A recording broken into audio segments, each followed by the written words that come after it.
Right, hello. Well, today I am delighted to introduce our guest, John Annoh, a seasoned senior brand and marketing leader with experience spanning multiple industries.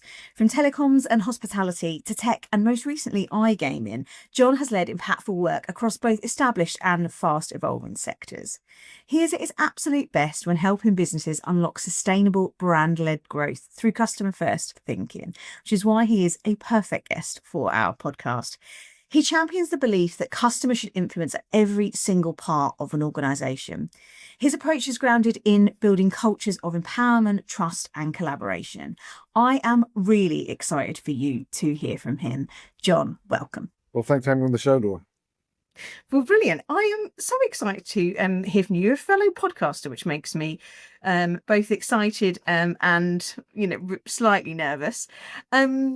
So I would love to hear about you, hear about your sort of perspective, really, your career. The first question I open with everybody is, it's quite a thing to dedicate yourself to. Why do you bother?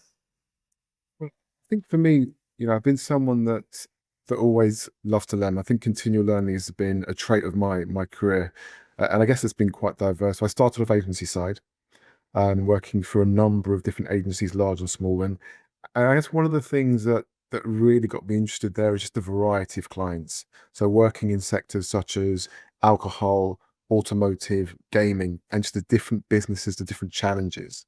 There then came a point where I thought, we're peeking over that fence, so to speak, and wanted to really just get under the skin of businesses a bit more, because I felt agency side, you build great connections with clients, but then you really don't know what's going on the other side. And so I made the jump from agency side to client side with my first step, which was to ID Mobile, which was actually at the time, it was a startup. So I joined 6 months after it started. It's part of Curry's, and it's a telecom mobile network. And that was an amazing experience. And what was really interesting there in terms of the difference between agency and client side is the amount of meetings that I had. I just was blown away by the amount of meetings. And you realize that actually, when I was agency side, when you send something over for approval and your client doesn't come back in a day or two, you're thinking, what's going on? But you realize that they've got a million things. So it really gave me an appreciation of what was going on. And whilst I was there, grew from zero to over 700,000 customers, fastest growing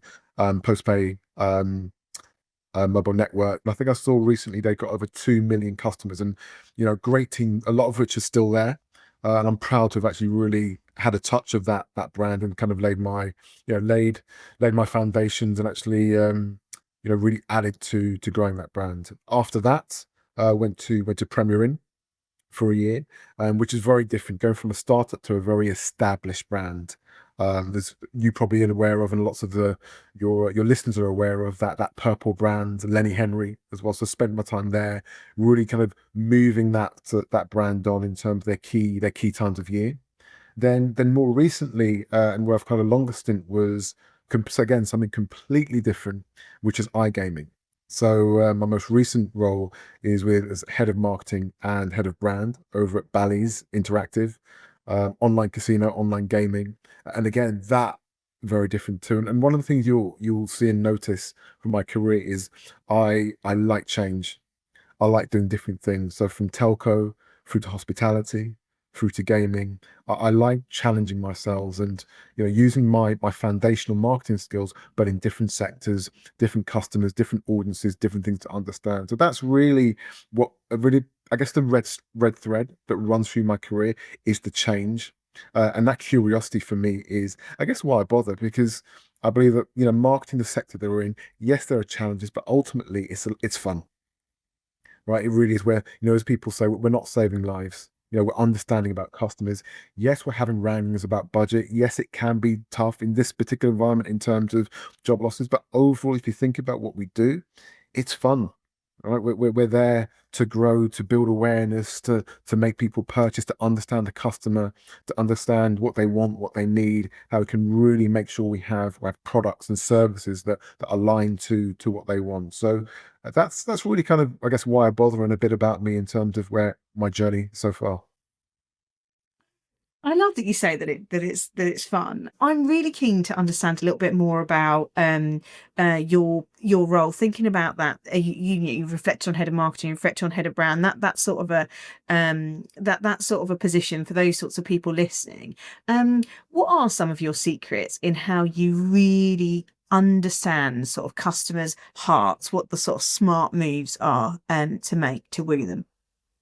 I think the first thing for me is, you know, in this role, you've got to marry the two parts I believe you have to marry. You've got to marry the business, the business goals, the business objectives, but also the customer. So that intersection of customer and business is absolutely key. And I think if you can find that intersection, that's where the magic happens. That's where the revenues start. That's where you have happy customers. That's where you have a happy CFO. And that's where you get a business that moves. So for me, in terms of the secret, that is finding that secret. It's no mean feat and it's not necessarily simple, but that's where I previously said internally, it's about understanding your stakeholders, your commercial stakeholders, your commercial teams, but externally understanding that customer. And I do use the word curiosity a lot, but it's really about making sure for me that where you have those foundations. So the research, right? The research, the customer. What are they doing? How are they doing it? Also, why are they doing it?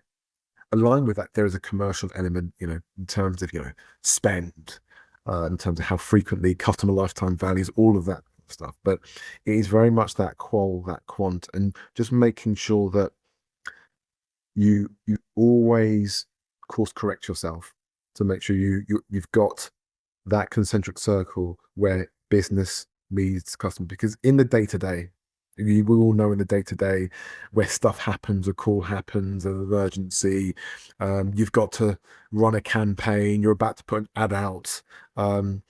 We can get sidetracked. I think one of the things that I do is every week, every couple of weeks, really come back to that. Okay, what is it that we're trying to achieve here ultimately at a larger scale, not necessarily a tactical small scale, but what is it that we're trying to achieve? Because that also, in this day and age where performance is the king, where people want results now, we need to really, and that's, it's a story, it's a business case we need to build for internal stakeholders. So yes, there's the now, but we also want to build for the long term. We want to build brands not for 1 to 5 years, for 30, 40, 50, 100 years. And it's about how we balance that, making sure that, okay, from a customer perspective, there's a short-term element here where we do sales with performance, but also we need that overarching long-term play in terms of how do we build that brand for the future. It's a really hard balance, isn't it? That the blend between commercial and customer, the blend between results today and sort of sustainable business.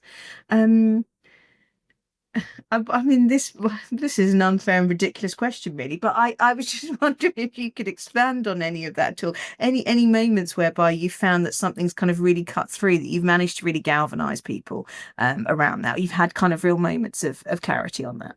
Yeah, I'd say most recent project in terms of the launching sportsbook across the casino brands. So that was an internal initiative where we as Bally's the UK, our brands were only casino brands, not sports. But as you're probably aware, sportsbook is a massive opportunity. So I led the implementation of sports across that. And what was really the key things there for me, and I'll refer back to the importance of liaising with different parts of the business, was really engaging well with our product teams, our sports product team who are building the product, to understand what the roadmaps are, understanding what pieces of the puzzle we had from day one, and what pieces of the puzzle we had on day 30, day 60, day 90, and next year. That was really key to then defining the strategy. And so that strategy in terms of, okay, initially we work on cross-selling to our own players. Then that was key, but also I'll go back to our research. And a colleague, an ex-colleague of mine, I'll say his name, Nathan, great guy. He headed up our research. Worked really closely with him to really understand our customers. He pioneered some voice box, which are they're a customer panel. Went out to them and really kind of dug deep into what our customers were thinking, were feeling, and that really helped me to pull together a go-to-market plan, a go-to-market proposition that we implemented. So that was really something that I was really quite proud of. Then going into, I guess, previous experiences, again, ID Mobile, this idea of, having a network that's really about the customer. Yeah, at the time, and I think just as a bit of context, at the time ID Mobile launched, we were in a phase of, lots of the big mobile networks that had their 2-year contracts that were standard. So 2-year contracts standard, and there's a feeling that actually, from a customer perspective, that they weren't being helped. I've got this 2-year contract that I'm locked in, and ID Mobile came in with 30-day SIM-only deals. So you can come in, get a SIM-only contract for 30 days. After 30 days, if you want to leave, you actually can leave. So that there and the insights, again, going back to the customer of, we don't feel supported, we're on your side, we've got your back, was a real key, I guess, brand proposition that really fed into everything, fed into their propositions. The data roller came over that, and the customer team, the customer marketing team, in terms of moving their NPS, I believe, from, I think it was -20 to +10, really kind of shows how, if you have the product, the proposition right, it really can make moves and really, galvanize and draw in a new customer base. I love that story you were telling about your colleague Nathan, that sort of really getting to the absolute depth of what somebody is buying, that kind of the emotional sort of trigger points, and actually how powerful that is in being able to build that. And I'm sure a sort of similar story with your mobile brand. No one would, you get to that point, customers can't ask for these things. There have been points where in our wildest dreams we wouldn't have thought that SIM only and rollovers and all of those things were possible. But if you understand the sensation of feeling kind of trapped, to feeling kind of tied in, it helps brands kind of ideate and create something really special, really very different. I think my next question might be particularly tricky for you, John, because clearly you love freedom and you like playing with things and new things. And so actually, maybe in this territory, something that feels kind of slightly messy is just kind of exciting and just something you're sort of drawn to. But my next question is, what hurts? What is a sort of more of a work in progress? What are the sort of, maybe a lesson that you're undergoing at the moment that is tough, a moment where you're having to kind of pivot, something that you've not got figured out? Yeah, something that actually, has been there throughout my career is an imposter syndrome. Every time I start a new role, I get it. It's there, and you know what? Over the years, I've started to use that as a positive, and I believe actually it helps me to be the best I can, because there is that element of imposter syndrome. I'm going to be fine. That it forces me to really kind of get to grips and to try and understand the business, the people, as quickly as possible to get comfortable. So that's something that, will I ever get over? No, but I think it's something that I've learned to harness in a way that's positive for me, but also actually positive for teams as well. So that's probably the big thing. I wouldn't say in terms of it hurts now. It's something that I understand about myself, um, and I know how to use in a way that helps me. So powerful that you've spoken about that, John, because I think we hear so much about imposter syndrome, but it often either comes from a slightly anonymous source. It definitely doesn't come from a head of marketing who looks super cool kind of all the time, I think. I think it comes from, you're more like to see someone like me who's kind of slightly awkward or something, sort of talking about it, I think. I think that is so powerful to feel and hear that somebody like you steps into those shoes and feels an element of imposter syndrome and has just thought that that's life, that's how it is, that's going to come up again in another role, in a kind of future moment, and be sort of cool with it. Yeah, I think the other thing that I think particularly that can happen as you get more senior is, you know, you think that you need to know it all. And another thing that I've become more comfortable with is actually, saying that I don't know. And you realize that it's really freeing. And also when you're working with teams, I believe that creates and provides a psychological safety to be able to say to your team, to say to people, what, I'm not sure of that. Okay. Yes, my role is to provide clarity, to provide strategy. Absolutely, and I do that.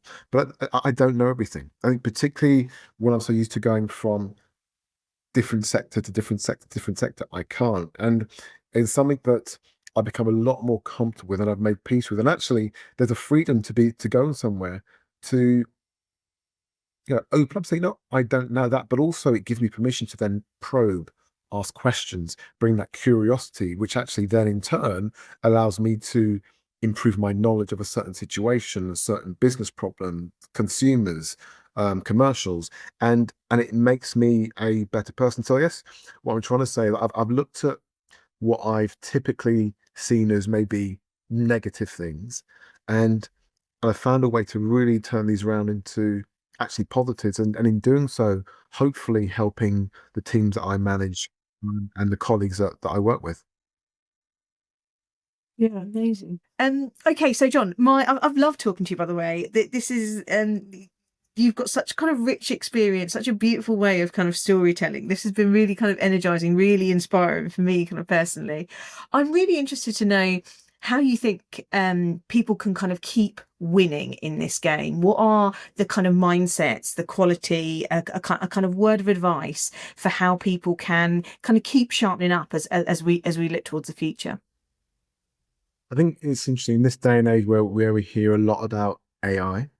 Um, I'm not going to be the first person to say this when are they going to take our jobs, this and that. It's embracing change.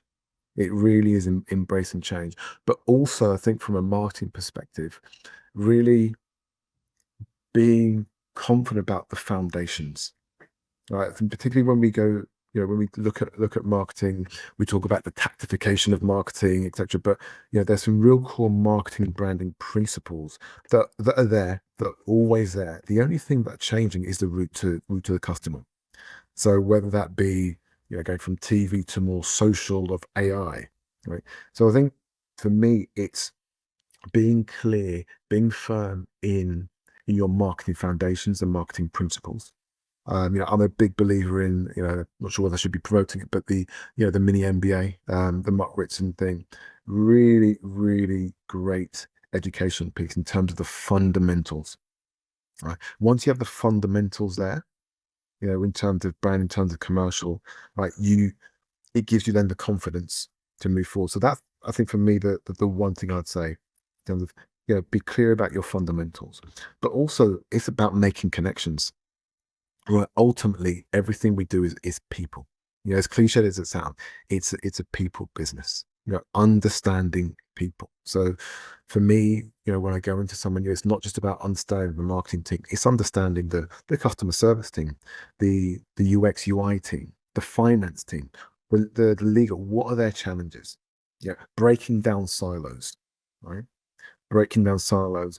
Um, Being in a place where you have that curiosity to understand what people's challenges are, because ultimately, in a business, we should all be aiming for the same thing. But I think sometimes what happens is that we get blocked in terms of silos and people working towards their own individual or group team KPIs, which then can conflict as well. And I think part of my role is, as a marketing leader, is to one, break down those silos, but also to create clarity, but also a lot clarity and alignment, so that we know what direction we're going in, how we're going to get there, and also measuring, whether we've got there or not, and course correcting as we require.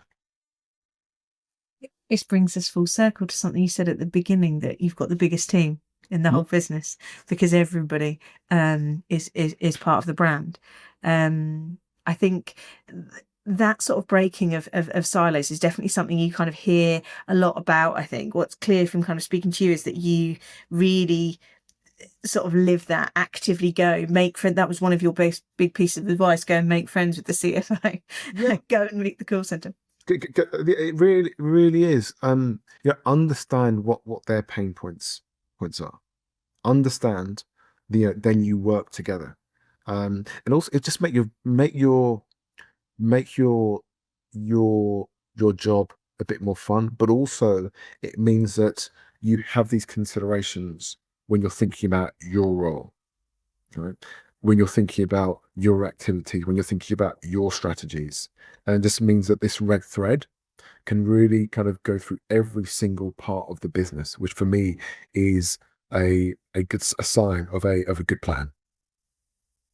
Absolutely. Well, hey, thank you so much for chatting to me today, John. I found it really inspiring. I've taken some things away, sort of personally, listening to you.